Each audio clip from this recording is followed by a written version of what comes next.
Blue Wyvern's Saurian Shield Trooper miniature showcase. In this video, we're going to be diving in, looking at this model specifically, showing me paint it, talking about the techniques used and feedback on the model, and just all together doing our best job to showcase how great this model is. I'm excited to dive in. So it's already been going on, but we're starting out with the base colorings here, which is the very first paints you throw on a model. And this model here has three different main sections, you could say. It has the skin itself throughout the whole model, then you have your armor, and then you have your leather. You're going to want to do these pretty much, the best way to do this is to apply one all the way through and then swap to your next color and apply it all the way through. And hopefully by the time you've done all this, when you've got back to your first color, it's already dried.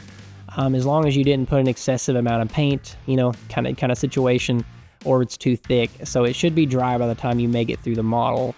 This also depends on how fast you paint. I'm actually a really slow painter, and I'm just starting out learning, so that's why a lot of this video is sped up, because it took me hours to do this paint, mainly because of nerves, getting my brush control right, you know. There was a lot of things that kind of tied into why it took so long, and there's some really difficult, hard to reach spots that, man, it just took a lot of concentration for me to get the paint in the right spots. And this is the second model I've ever painted, and it's a big improvement over my first one, enough that I was willing to make a video on it, so if that makes sense. Here the base colorings are going on. I'm starting out with a green for the skin, but later on I will be highlighting with a more bluish green that we're going to be adding to this to lighten it. So you're going to see the kind of color tone change over time a little bit, add more depth to the model.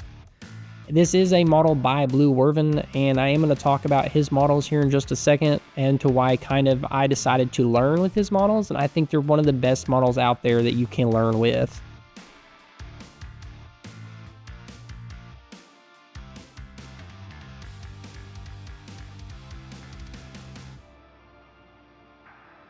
Blue Wyvern is a 3D artist that creates these models. He does it on My Mini Factory, and he has a Patreon page where he has many different types of models out there.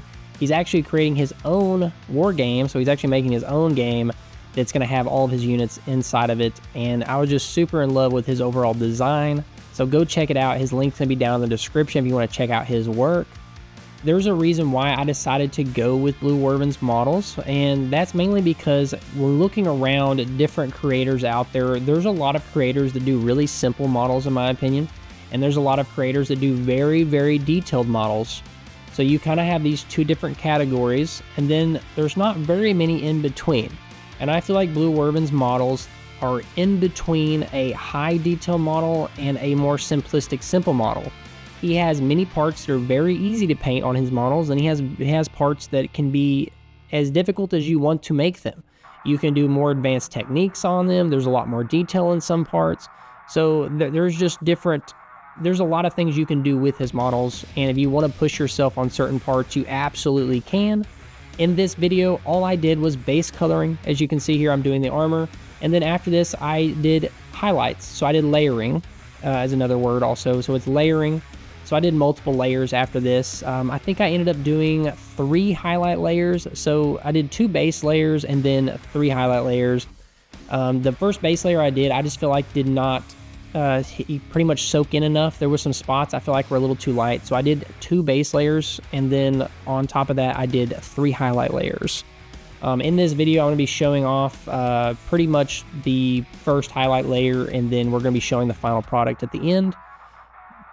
And obviously, the hardest part and the longest part of painting any model, really, to me, is getting these bases down, because as you start layering and you do less and less, each section, each layering goes by faster and faster, and you get it done quicker.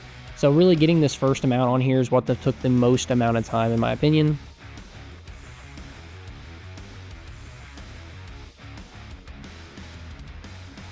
And the hardest part of this model is what you're seeing me do right here, which was the leather.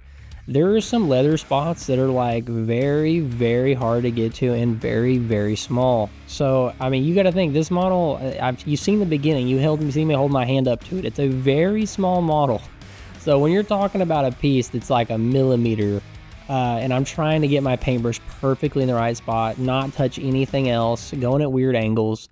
Yeah, it was very hard to do the leather. This was what made me stress the most. I do want to give a big shout out because I only did 2 models painted, but I learned a lot on YouTube, and I learned the most from Zumakito Miniatures.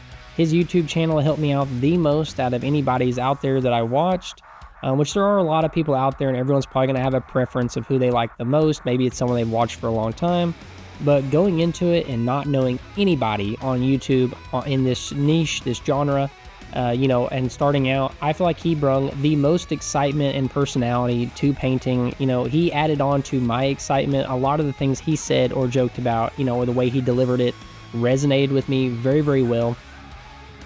When it comes to techniques here, obviously I talked about doing base layering, and then I talked about doing the layering in general, which led to highlights. This paint I'm using here is the Xpress range paint from Vallejo, and hopefully I'm saying that right.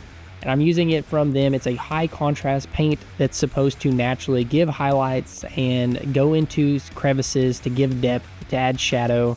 So it's kind of supposed to be this miracle paint. And to me, it flowed really easily and it was very easy to use. Besides that, when it came to brush strokes, I always try to brush stroke in the same direction.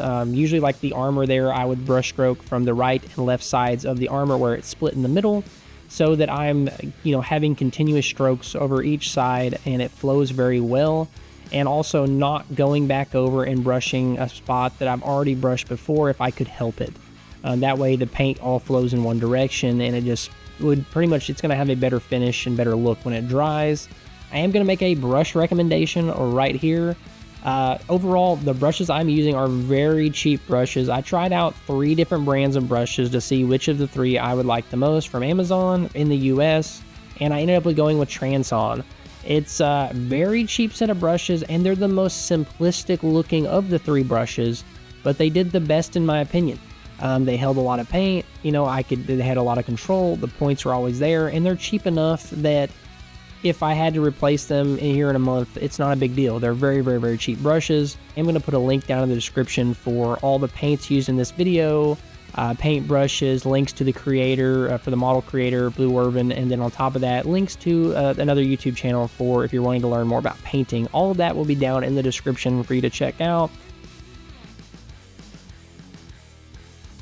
This video here is of the final highlights, and maybe it does look a little better than the pictures you've seen before.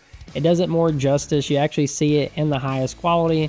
So maybe those pictures before really didn't do it enough justice. When they're blown up for some reason, I'm doing a really high pixel picture, and whenever I shrink them down, for some reason they don't look right unless you shrink them down to a certain amount. So I am trying to figure out the best way to deliver the look of this.